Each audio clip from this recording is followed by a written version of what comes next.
Вместо хлеба и соли – хлеб и чак-чак. Сегодня в долине арбузов Сабантуй. Отмечают его татары со всей страны.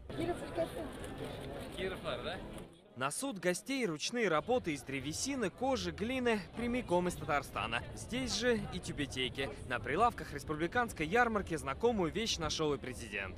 Я вот в таких вот тапочках хожу. Праздник плуга отметили на поле местного центрального стадиона под татарский лейтмотив. Как хороший гость, Рустам Миниханов приехал не с пустыми руками и передал ключи от нового микроавтобуса директору Астраханской школы имени Габдуллы Тукая. Мы находимся, может быть, не так близко друг от друга, но нас объединяет Волга. Вообще и грузопотоки, и движение, и все остальное есть. И нам не очень сложно сюда приехать. Тем более у нас прохладно, у вас так комфортно, хорошо. Тесную дружескую связь между регионами отметил и губернатор Астраханской области Александр Жилкин. С Татарстаном, с Казанью у вас только не особые отношения, глубоко уходящие в корни, они родственные, они кровные.